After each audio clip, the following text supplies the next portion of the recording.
Welcome, my people, to another episode of Latinos in Real Estate. Whether you're an experienced investor or just starting out, this is your place. I am Carlos. I am an investor and wholesaler. So if you want to talk about off-market opportunities, send me a message. Today we have a very interesting episode about multifamily properties. And we have the first Latino in the United States who is doing this. So he is the pioneer. He is taking our community to places we haven't been before. And in today's episode, he talks about how you can buy an apartment, building, with a group of people and watch your money grow. And my favorite part of this episode, he talks about how he got a $2,000 credit card. And the results were millions of dollars in profits. It's very interesting, and you won't want to miss it. Possible? Hit nothing stopping you. Nothing. Lose. That's what you have to do. Welcome, my people, to another episode. Here I present to you Alexis, indeed a leader, a visionary, a person who truly is being truly. He is a warrior for our community, helping us open new doors that have been closed. Today I present to you Alexis Jimenez. He has many interesting things he was talking about. Welcome, Alexis. How are you? Hey Carlos, what an honor, what a privilege to be here with you, and thank you for that introduction. Interesting. Yes. Well, before we dive into all the investment talks and all that, tell us a little about yourself and how you started your career in real estate, especially in multifamily. Well, look, it's interesting because I am an entrepreneur by nature. Real estate came later, and I'll give you a little more context for you and the audience. It came later, and the multifamily aspect also came later, but everything came as a result of the root of being an entrepreneur. And well, I'll tell you a little bit to give context to what I just mentioned, and it's that in 2006, before 2006, I worked for a company. I was a sales director, and I was in charge of 40 salespeople. Nothing to do with real estate, nothing to do with the businesses I have today. But I worked for this sales company. This company was as a sales director, and my wife at that time we were dating, about to get married, 2 months away from getting married. She was a financial analyst at a multinational company. And back then, I am Puerto Rican, and this happened in Puerto Rico. At that time in Puerto Rico, there was no, what in the United States we call the sales tax. You know that when you go to buy any product in any store, the store charges you a sales tax, which is usually 7-8% depending on the state. That didn't exist in Puerto Rico, and in 2006 it was implemented. The government implemented it for the first time. What happened? The economy collapsed from one month to the next. People didn't like it. Well, it was chaos. I'm not going to delve much into that topic. The point is that as a sales director for this company, I didn't have a base salary. Everything was 100% commission. So back then, I was earning about $8,000 a month entirely on commission. Today, with inflation, that could be around 16, maybe 20,000. It's a good income, and for a single person back then, it was a very good income.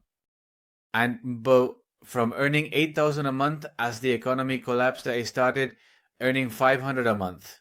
And I was about to get married to the woman who is now my wife. So imagine the economic pressure I started to face. And I said to my wife, who was my fiancée at the time, hey, what if we start a company that is immune to government decisions or recession-proof? Because it really impacted me that the government made a decision and the company was affected, because no one controls that, right? The decisions made by the government, and that really impacted me. And I said to her, let's start a company. But what company? I told her technology is recession-proof. People will always need technology. I hadn't studied technology. I didn't know anything about technology. And I started to explore, and we founded this company with only $2,000 in capital. We didn't have it in cash. It came from a credit card. And today, Well, that company in 2006, when it was founded, billed $60,000. The next year, it billed $180,000. The following year, it billed $690,000, and in the fourth year, it billed $1 million. And my wife and I were celebrating. Wow, we reached $1 million. We thought we became millionaires until we sat down with the CPA.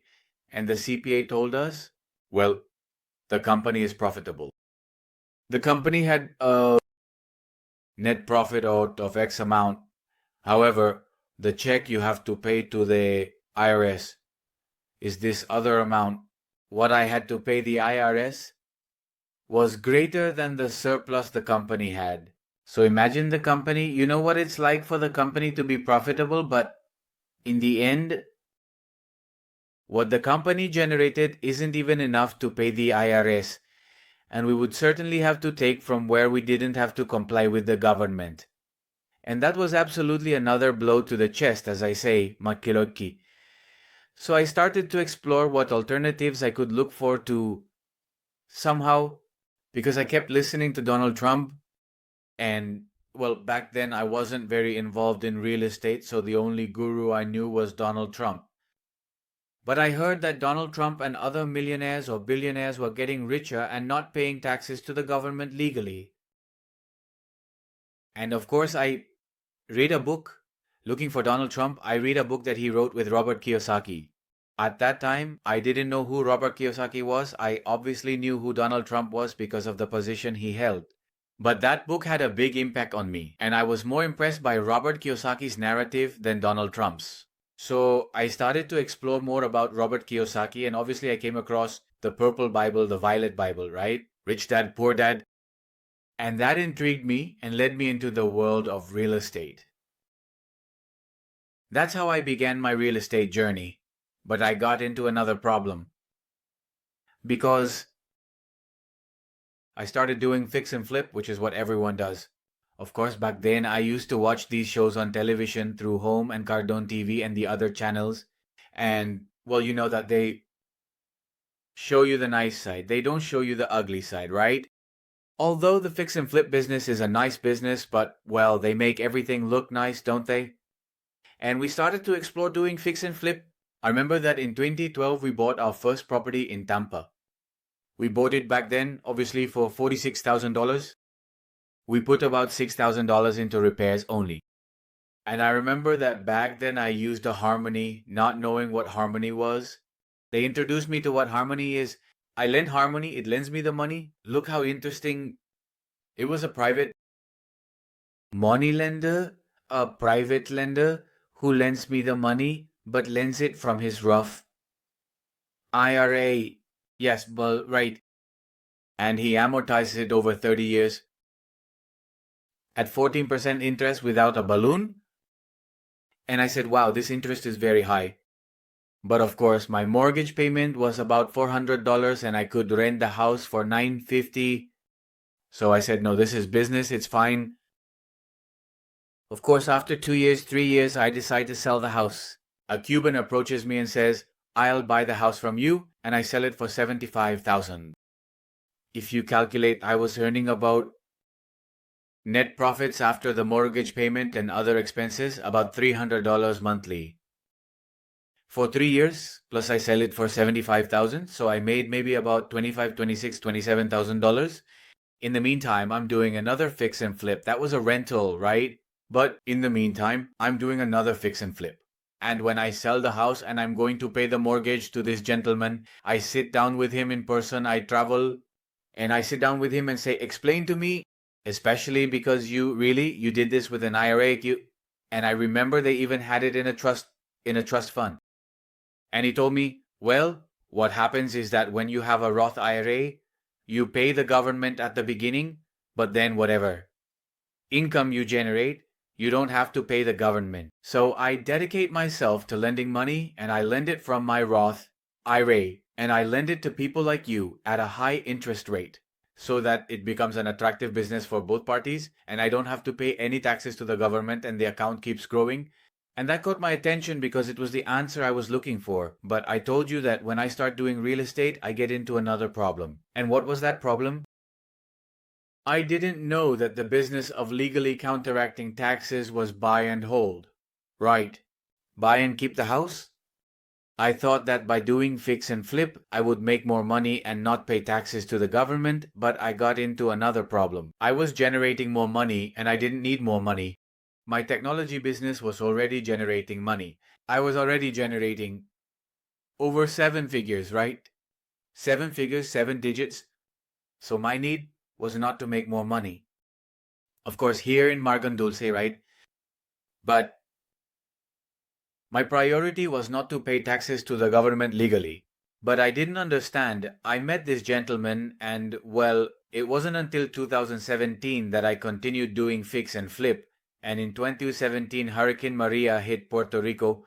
The island collapsed. And I lost everything in 24 hours. So what had taken me 12 years to build, I lost in 24 hours. And here are two problems. Problem number one, my main source of income was my technology business, which I lost entirely in 24 hours.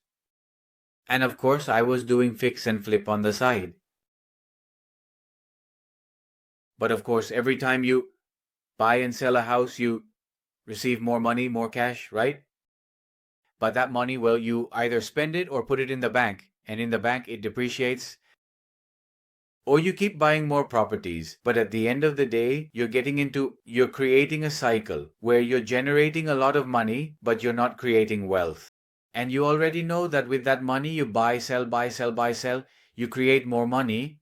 But again, it's a cycle that doesn't lead you anywhere because either I have it in the bank depreciating, or I reinvest it to create more money for the end of the day, or I spend it, or I have it in the bank. You understand me? In other words, you're in a cycle that doesn't lead you anywhere because if you stay in that cycle 10, 15, 20 years later, you look back and you say, what did I do? A lot of money, and I indulged in luxuries. I gave myself a good lifestyle, but I didn't create long-term wealth.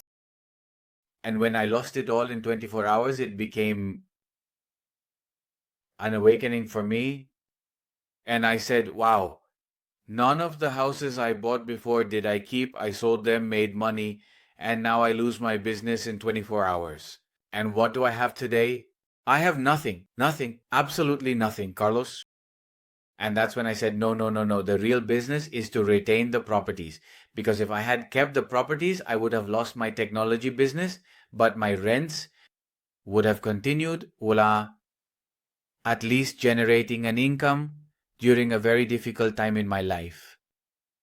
And that's when I understood that the real business was to sustain. I know that in the Latino community, there are many people who do fix and flip, but look at what the perfect business model is. A source of income, in my case, it was the technology business. Maybe for you, it's fix and flip, or it could be wholesaling. But you need to have a second source that is going to create wealth in the long term. In other words, one generates the money to bring the basket to your home, to bring food to your house, and to have extra money for you to create wealth in the long term. And that source of income can be your fix and flip business. It can be your wholesaling business. It can be your W-2 if you work for a company. It can be your business if you own a restaurant or own a technology company or own a cleaning business. It doesn't matter. We always need to have a main source of income that will bring food to my house and give me the lifestyle to travel, to go out to dinner with my wife, to take the kids to Disney. You understand me, but I need to have a surplus to create long-term wealth and diversify my income. And that was it. I had to take that life hit in 2017 to then decide, you know what? When we collected the insurance money, I told my wife, this insurance money we are going to invest in a house, and we bought our first rental property. A single family home, we bought it cash. From there, we moved on to the next one, and then to the next one, and then to the next one. And I would say that from 2017 to 2022, I only dedicated myself. I think I only did one flip, Carlos. All that time, what I did was accumulate properties. It wasn't much because my focus was the technology business. Obviously, having lost everything, I had to rebuild it all again. So I was dedicating my full time to rebuilding this technology business again, but very aware that I shouldn't do a flip because I have a source of income that brings food to my house. and I don't want to go through this again. So let me reinvest that money in properties to diversify and create wealth. Because at the end of the day, we know that properties increase in value. And of course, until in 2022, I received an invitation to a multifamily event. I had never been to one. The event had a cost, and the person who invited me said, okay, if I cover it, come with me. Ah, well, cool. I take the flight, it's in Dallas, I arrived there. And an event, but wow, big. I mean, there were easily 1,000 people. And super interesting because I was amazed when the speakers were talking about profit and loss statement, balance sheet, forecast, projections, budget, payroll. I was like, wait a minute. In multifamily, the language is spoken that is spoken in the business world. And remember that I am a businessman. And of course, I skipped part of the story to not go into too many details, but I started other companies along the way. So I come from that entrepreneurial background. Obviously, I buy real estate, which is what I was already mentioning to you. And suddenly I am at a multifamily event, which obviously involves properties. It's still real estate, but with a business language. And that impacted me because I was listening to both worlds, of which I am passionate about, entrepreneurship and real estate. And exactly what I understood at that moment is what multifamily is. When you buy a multifamily property, you are not literally buying a property. Yes, you are buying it, obviously, but what you are really buying is a business, where the product is the rents or the apartments you are going to rent and your clients are the tenants. In the same way that if I buy a restaurant, you are not buying the four walls of the restaurant. Yes, the four walls are part of the purchase, but really the four walls do not generate income, nor will they produce value. What is going to produce the value? The product. And what is the product? The food you sell. And in multifamily properties, it's the same. Regarding multifamily properties, I think there are people listening who, when they think of multifamily, they think of a duplex or a triplex. Can you clarify more about the multifamily properties you are talking about? Of course, because in fact, a single family home, a residence, or a duplex, or a triplex, or a fourplex is still a residential property. When you buy a building that has 5 apartments or more, you are entering what is truly considered multifamily. And you are entering the commercial category. Using the same example I was giving you earlier, it's like buying a restaurant, but really, you don't achieve anything by buying the restaurant and having the employees if the restaurant's doors are actually closed. You would have to open the doors of that restaurant, have people come into your restaurant and sell them food to truly recognize in your income and expense statement that you really have a business.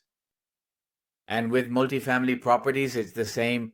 If you buy a building that is not rented, that is actually empty, the building has almost no value, but it is very minimal.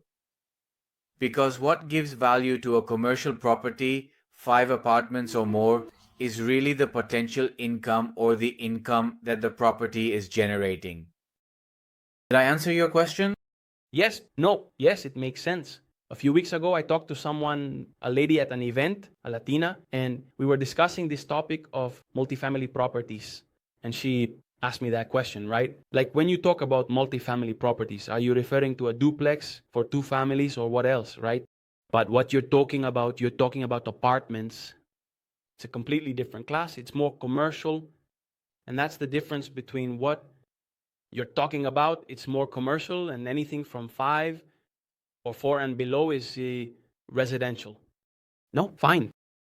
You know, recently a lady told me, hey Alexis, I'm buying a building with 4 apartments. And I asked her why 4. And she told me, no, I don't know. And I told her, there's a very fine line between 4 and 5. I mean, because between 4 and 5, the difference is just 1 apartment. And that extra apartment can make a big difference in that purchase. And I told her, I'm going to tell you an anecdote. Look what happened to me. I bought a property with 4 apartments. This was before I got involved in the commercial world. I told her, I bought a building with 4 apartments. I bought it for $110,000. I put $50,000 into renovations, and I had the expectation. My next step was to refinance, to do the BRAR method, or the BRAR method in English, right? So it was to refinance for the full value, and my expectation was that this property could appreciate to maybe $250,000, $300,000. When I call the appraisal, and he goes to see the property, he tells me, okay, great. Here are the comparables. Your property is worth $180,000. And I said to him, but how come? He told me, yes, because these are the comparables. And I said to him, but this is a commercial building. And he told me, no, a commercial building is 5 apartments or more.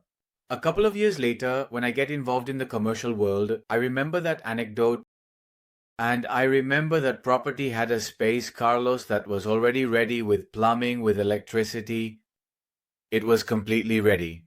All I had to do was put up a couple of walls and install a toilet, that is, turn it into an extra apartment. I don't think I would have spent more than $20,000. And when I take the net income that property is generating, and I'm going to give you a formula now, the net income, and divide it by the cap rate, like an investment of only $20,000. I could turn that building into 5 apartments or a commercial property. My property wouldn't have been valued at $180,000. See, it would have been valued at $650,000. And when I was telling this anecdote to this lady who told me she wanted to buy a building with 4 apartments, I said there's a very fine line, and the line is that with 4 apartments or fewer, from 1 to 4, the value of the property, it controlled by your neighbor. If your neighbor sells tomorrow for $200,000, that's the comparable that the appraisal will use to analyze your property. However, if you put in effort and care and you can increase the rent, the net income generated by that property, when divided by the cap rate, will be the new valuation of the building in a commercial property. What is the difference? In residential property, remember 1, 2, 3, 4 apartments, your neighbor controls the value of that through comparables. In a commercial property, you control the value of that property through the effort you put into it. And also through the income, right? Through the income. I was just listening to Julio Solis's episode on La Hora del Café, and you mentioned something really interesting. You said that we are living in a very good time indeed for all this multifamily stuff, because right now people are selling their properties that they bought a few years ago. For example, a building they bought for 20 million, and now they have to sell it for half at 10 million or 11 million, right? So prices are being cut in half. Can you explain why and give your advice on this topic? Yes, we are living in 2025 and 2026, which are going to be 2 key years, people. Everyone listening to us needs to be aware of what is going to happen. Obviously, if you don't have the information, don't do it. You need to get informed, because commercial is a completely different world from the residential world. What I just explained now is very minimal compared to all the information you need to have to make this leap. But to answer your question, Carlos, look at what happened in 2021, 22, 23. More or less, there were people buying commercial properties, obviously with interest rates at 3-4%. In the commercial world, it's very common to buy a property with a balloon payment. For those who don't know what a balloon payment is, it's that, for example, mortgage payments are usually amortized over 30 years. And that's where the calculation comes from, right? Of the monthly mortgage payment. But when the bank tells you it has a balloon payment in 5 years, it means that in the 5th year, you have to either refinance or sell the property. You have no other choice, right? Or pay off the debt. But we're talking about millions of dollars in the case of a commercial property. What happens? That in commercial real estate, balloon payments are very common. Because a very common strategy, there are several strategies, but a very common one is I buy the property, remodel it, with the intention of raising the rents, because if I increase the rent, I automatically increase the property's value. And of course, if I increase the property's value, I go to the bank and refinance. So I don't need a 30-year loan. All I need is a loan for 3 years, 4 years, 5 years. The bank gives it to me with better terms because it's for a short period of time. But of course, I have to be aware that if I took it for 5 years, I have 5 years to stabilize the property, refinance, and benefit from that loan the bank gave me for 5 years, right? So this is very common, and all the operators, well, not all, but the vast majority, I dare to say more than 80% of the operators were buying these loans like this with a 3-year balloon, 5-year balloon, with a 5-year balloon. And what happened now, of course, when they did the underwriting, the risk assessment, they did it based on an interest rate at 3 and 4%. Those loans, most of them are due now in 2025 and 2026, and there is a figure, I don't remember now, but it's more than 60%, I think 70% of the loans that were originated in those years in the commercial world that are going to be due now in 2025 and 2026.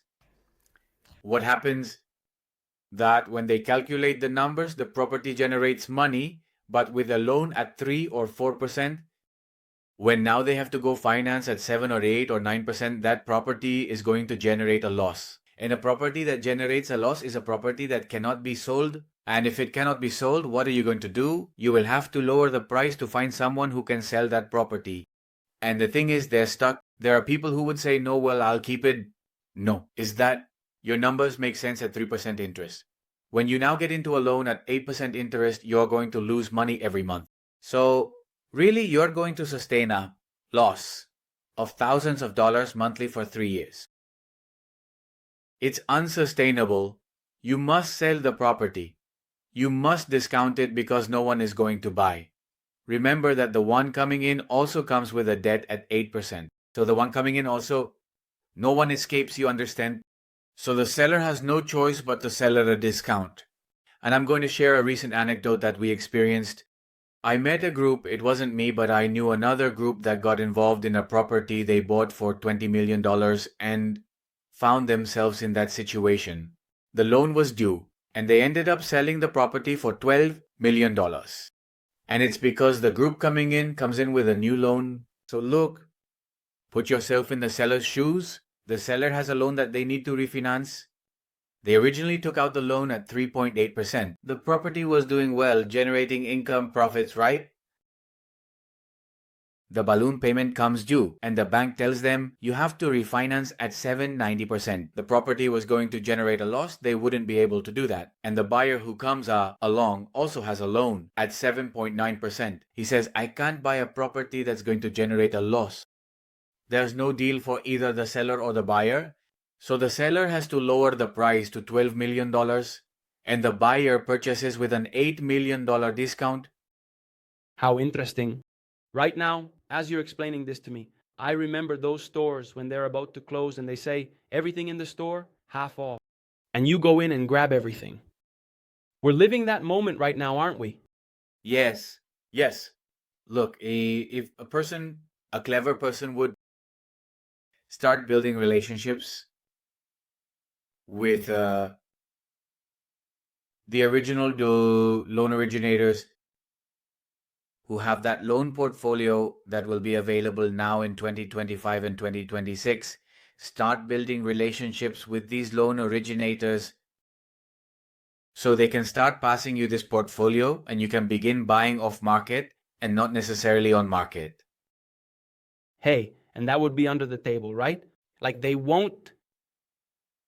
Because someone who works at a bank can share that information or everything. They can do it, but this is a business, right? Yes.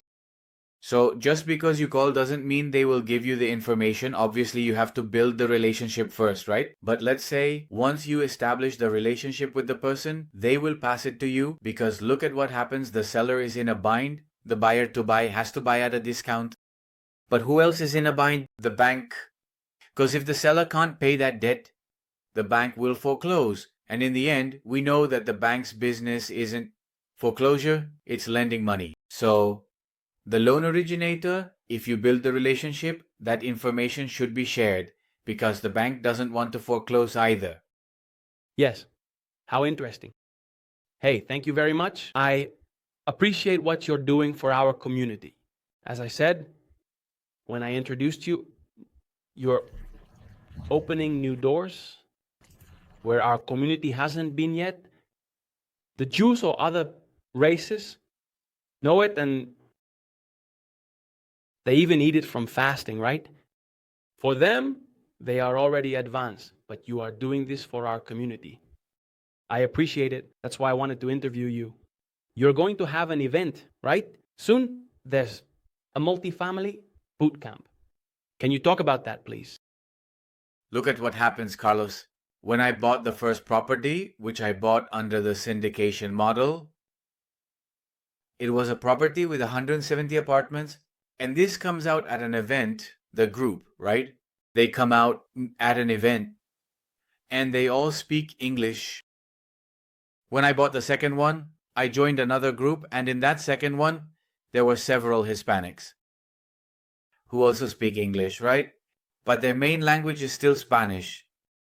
And when we started the buying process, I began to apply all my entrepreneurial background to multifamily because, as I mentioned at the beginning, multifamily is a business, and I start applying it and they realize that I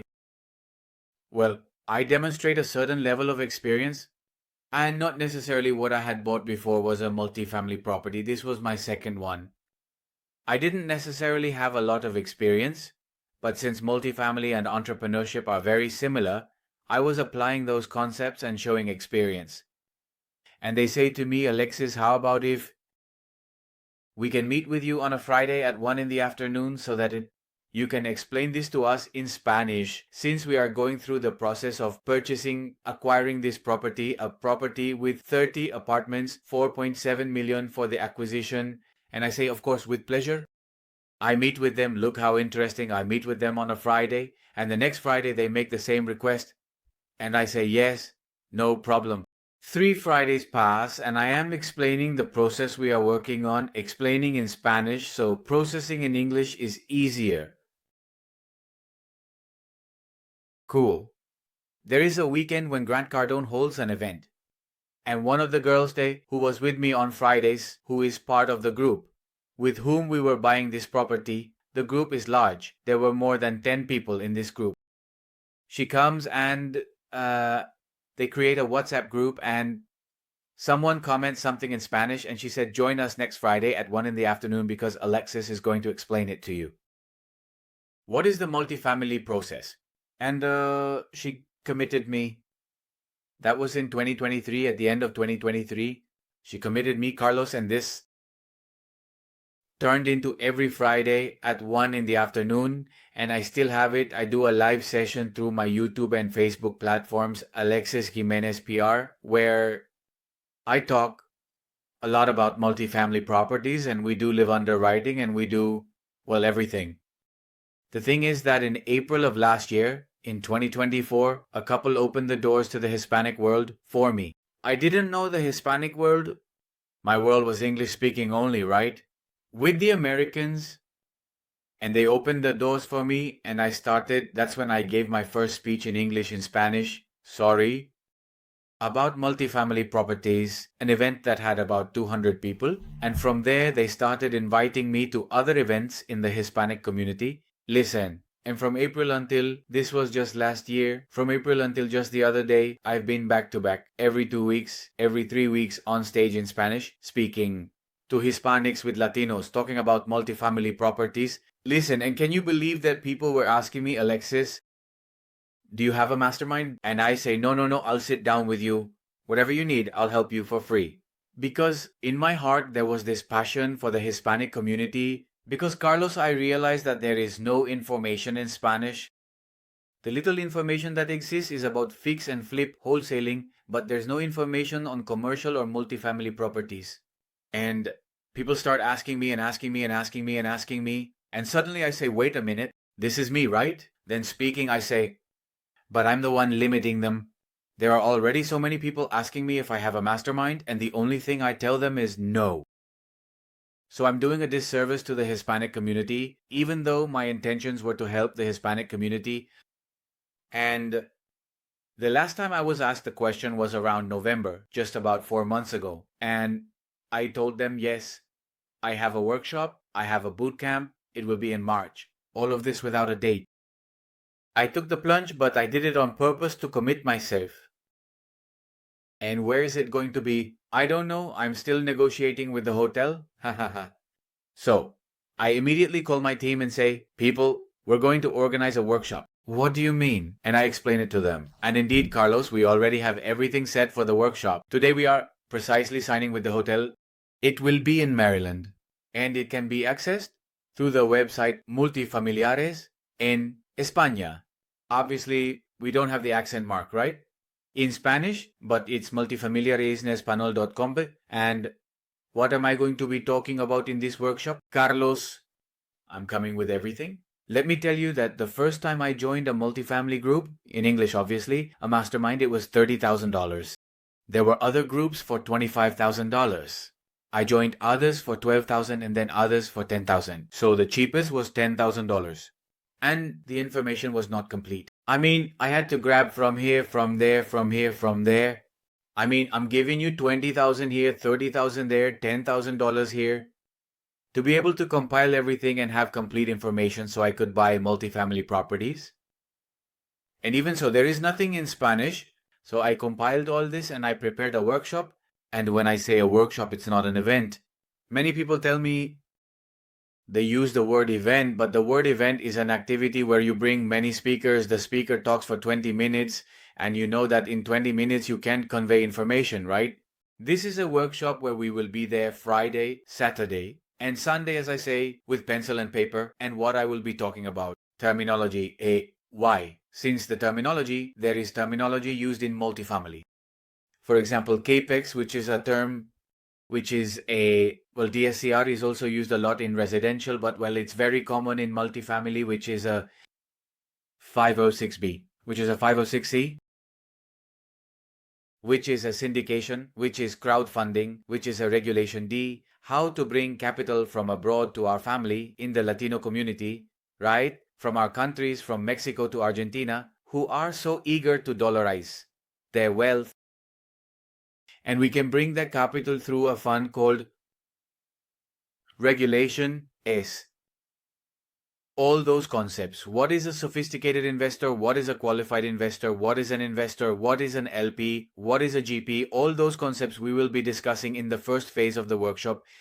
Phase number 2 or topic number 2 will be the entire acquisition process. What does it mean to talk to the broker?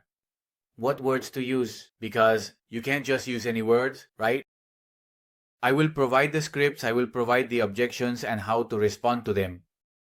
I will be discussing the third phase is risk assessment. We will be doing underwriting. I will provide 2 tools. The one I call napkin underwriting, which is how in less than 30 seconds you can see if the property is good or not and discard it. And of course, if it's good, I will provide you with another tool where you will do a full underwriting to fully evaluate the property. Those who say to me, Alexis, but where am I going to get the capital to buy this property? In multifamily, it's very common to raise capital. And I'm coming with a complete class on how to raise capital, where to raise capital, and I'm bringing some tools, Carlos.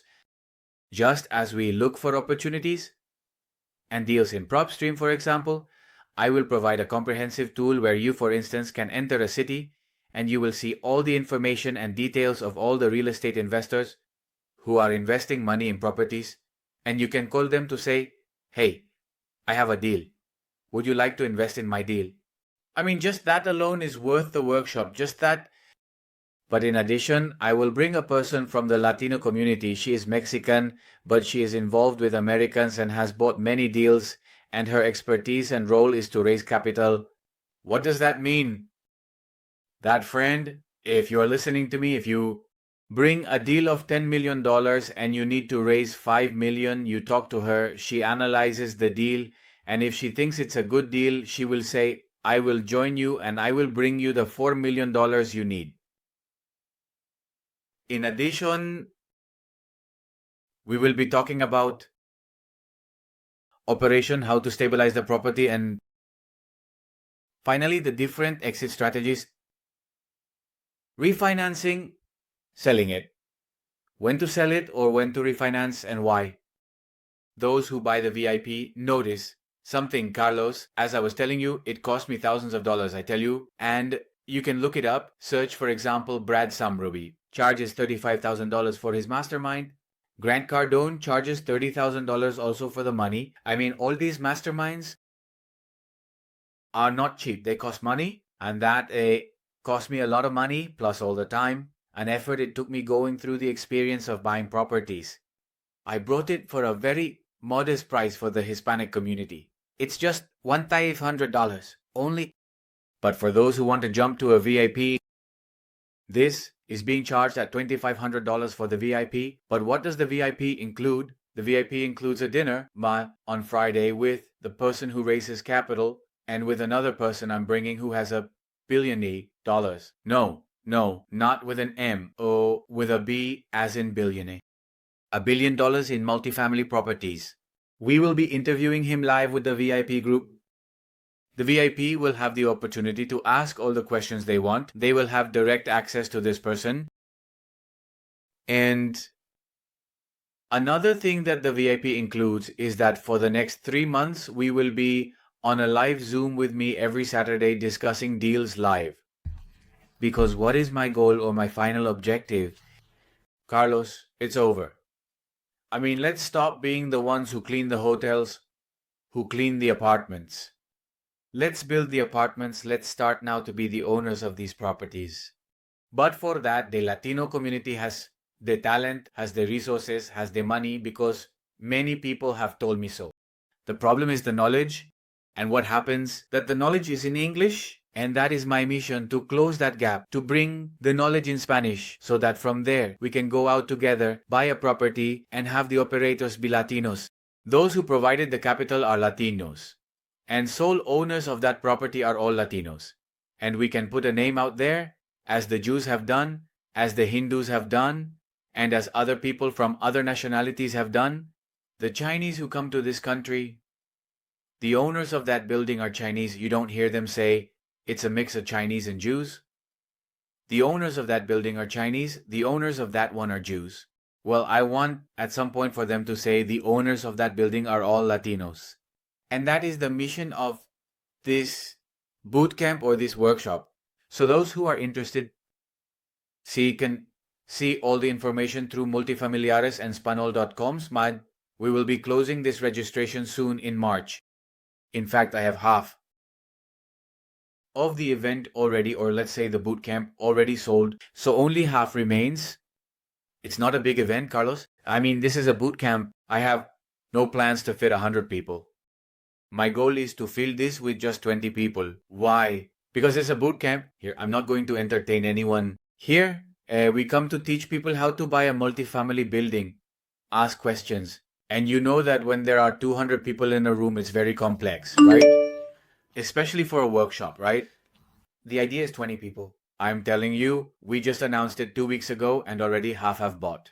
We still have a little time, but if the person listening to me is interested, I suggest they take action now, because I'm telling you, in the next 2 weeks, we will close the sale of the workshop. Everything is super good, Alexis. And you are offering them everything someone needs. From Aikobaspoum to Z, right? There is nothing missing for them. And you are going to explain to them simply, like step by step, what they will be doing, the tools. But I think the most important thing is the team, right? How to find the properties, how to evaluate them. You will be teaching them. And then you will have the expert who will teach how we can find the capital. These are the super important things.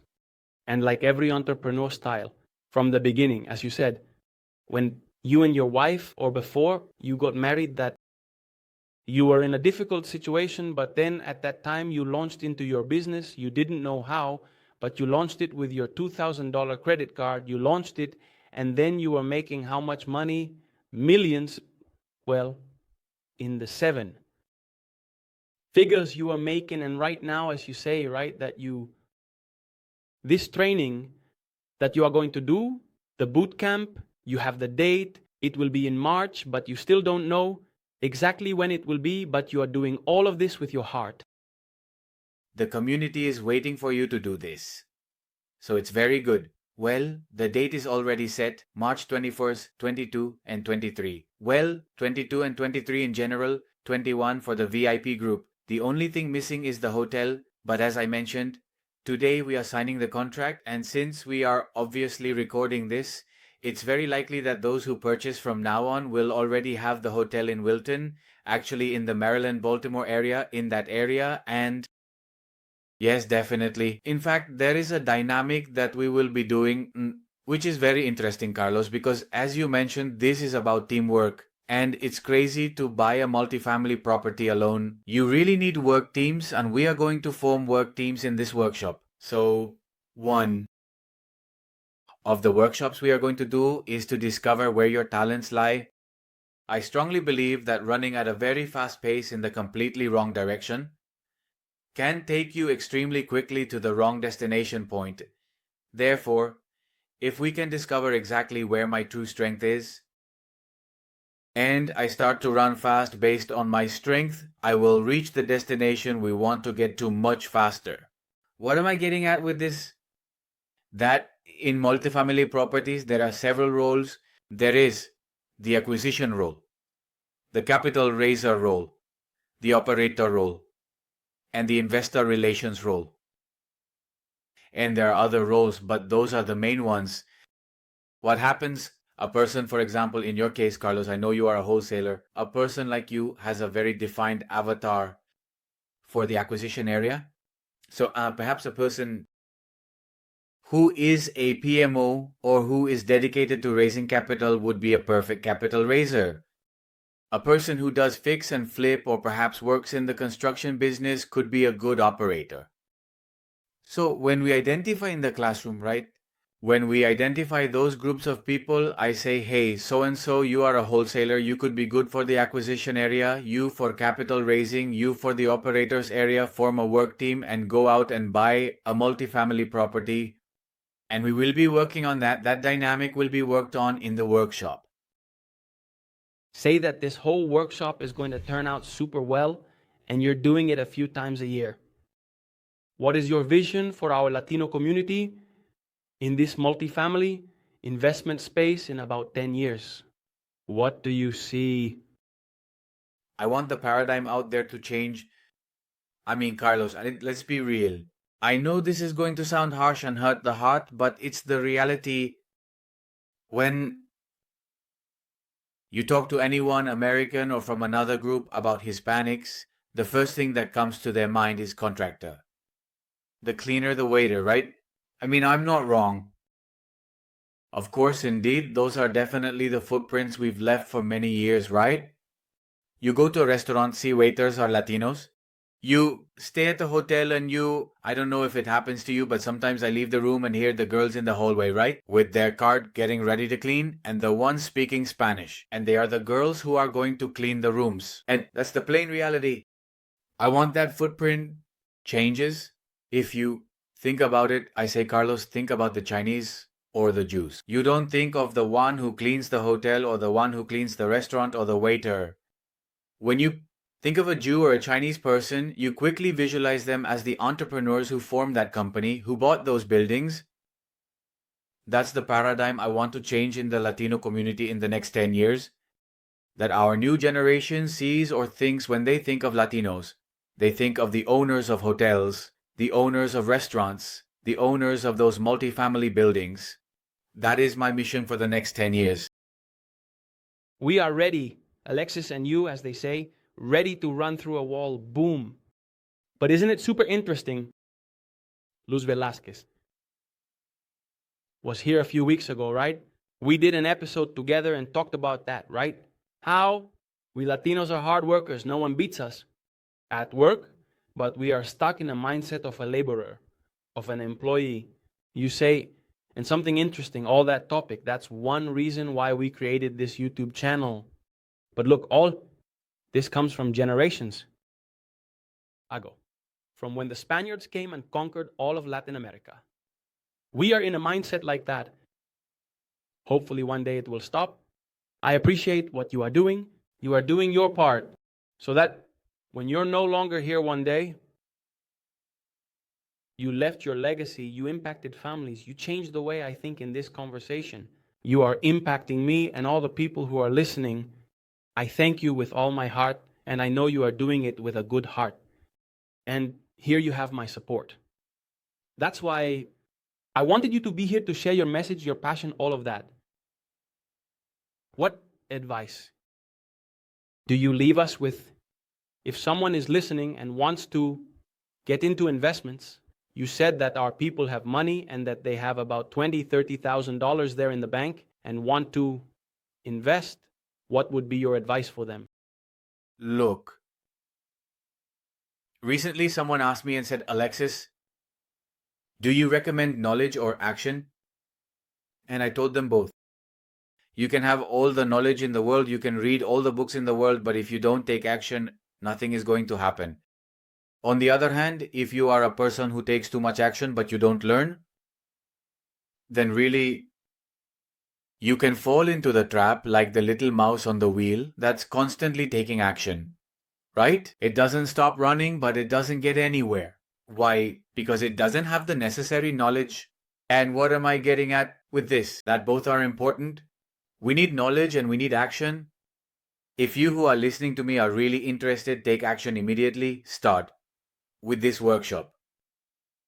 That is the first step I would take, and absorb the information that I am going to bring, which, as I repeat, doesn't exist in Spanish. And in English, it exists in very few places, and I am bringing it very comprehensively. Really, I'm going to do the workshop with or without you.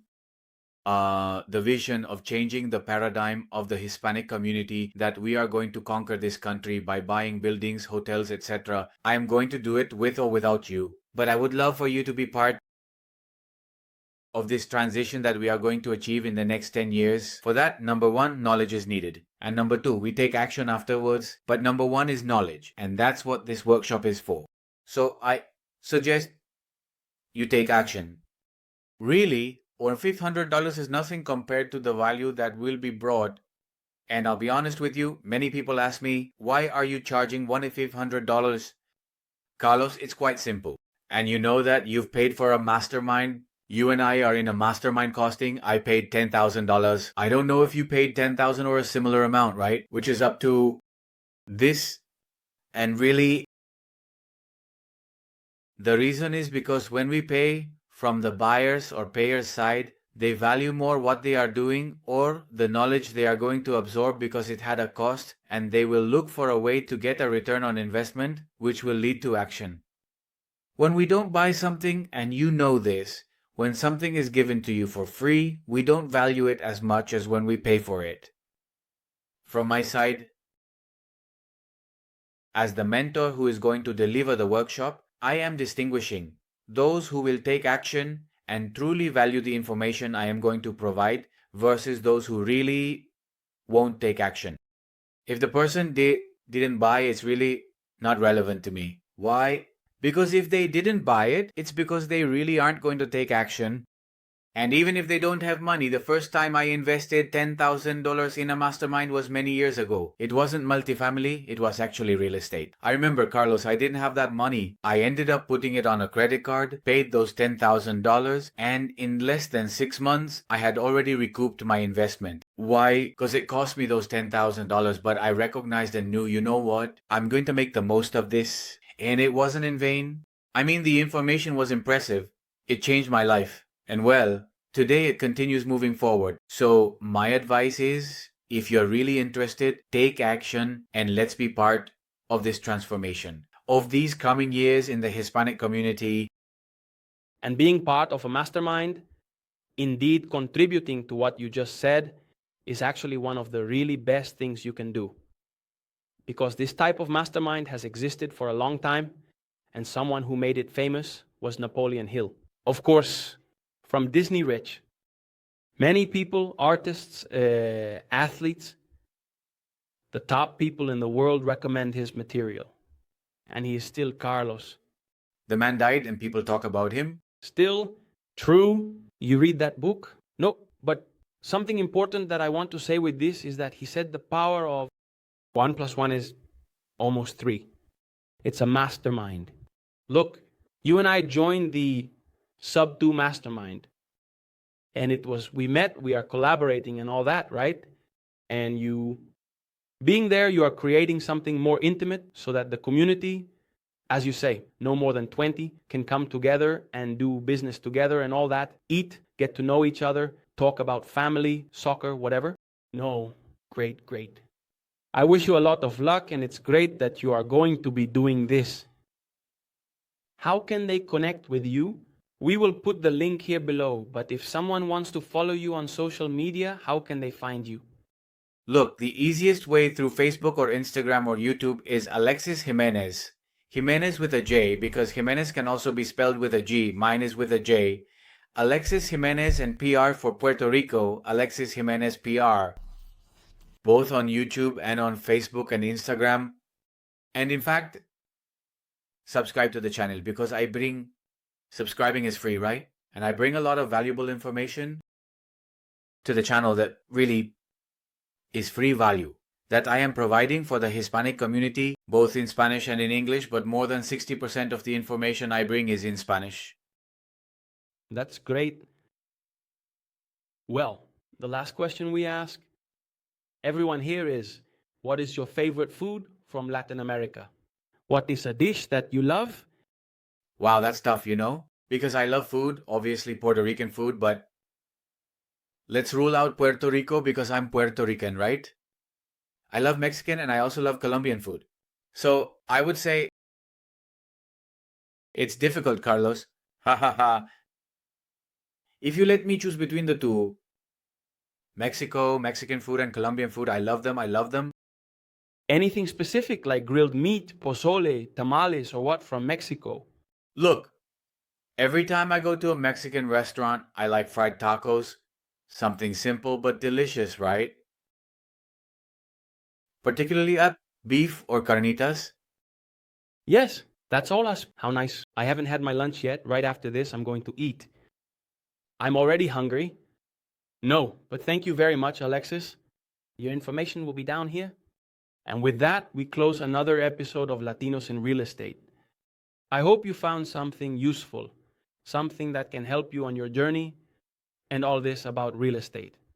And please remember that the power to create wealth, leave a legacy, and all that is here in our hands.